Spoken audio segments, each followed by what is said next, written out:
तर ही व्हिडिओ हा 10वीच्या पोरांसाठी. आता 27 मेला की काय तुमचा निकाल असेल, तर निकाल लागला, माफ करा, निकाल लागला की डायरेक्ट इंस्टावर यायचं आणि डायरेक्ट स्टोरीला हेच गाणं टाकायचं. अरे किती बी समोर येऊ द्या त्यांना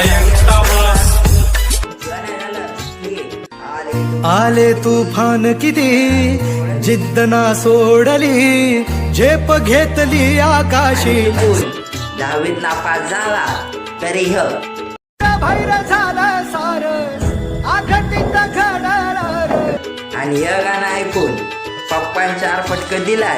मग